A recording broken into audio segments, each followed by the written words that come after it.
कराची में शदीद बारिश की पेशगोई पर रेन इमरजेंसी तो नाफिज कर दी गई है, लेकिन ताहाल नालों की सफाई शुरू नहीं हो सकी है।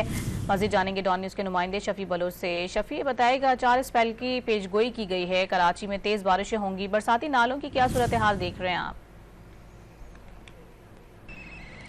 जी, आज वज़ीर आला सिंध की जानिब से जो है वो सूबे भर में रेन इमरजेंसी नाफिज की गई है। महकमे मौसमियात की जानिब से आज से जो है वो मुख्तलिफ मकामात पर बल्कि सूबे भर में जो है वो तेज़ बारिशों की पेशगोई की गई है और इसके पेश नज़र वज़ीर आला सिंध ने मुख्तलिफ तमाम जो मुतल्लिका सरकारी इदारे हैं उन्हें अलर्ट रहने की भी जो है वो हिदायत की गई है। लेकिन दूसरी जानिब हम देखते हैं कि शहर के जो बड़े छोटे जो बरसाती नाले हैं, अब तक उन नालों की सफाई का काम नहीं किया जा सका है। महकमे मौसमियात की जानिब से जो है वो आज तकरीबन बारिश के 3 से 4 स्पेल की भी पेशगोई की गई है और कहा जा रहा है कि तकरीबन 13 या 14 मिलीमीटर बारिश होने का इम्कान है।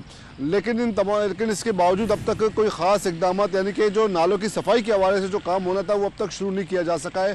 मुतल्लिका इदारों को आज अलर्ट रहने की हिदायत की गई है, जबकि तमाम सरकारी इदारों में मुलाजमीन को वक्त से पहले ही जो है वो छुट्टियाँ देने की हिदायत की गई है। दूसरी जानिब स्कूलों में भी आज जो सेकेंड शिफ्ट के जो क्लासेस हैं उन स्कूलों की भी आज छुट्टियाँ की गई हैं।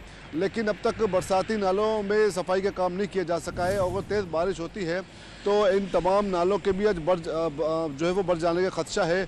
न सिर्फ बारिश का पानी जबकि रेन इमरजेंसी तो नाफिज कर दी गई है, लेकिन ताहाल नालों की सफाई नहीं हो सकती, जो किसी भी हादसे का सबब बन सकती है। शफी बलोच अपडेट कर रहे थे, बहुत शुक्रिया आपका।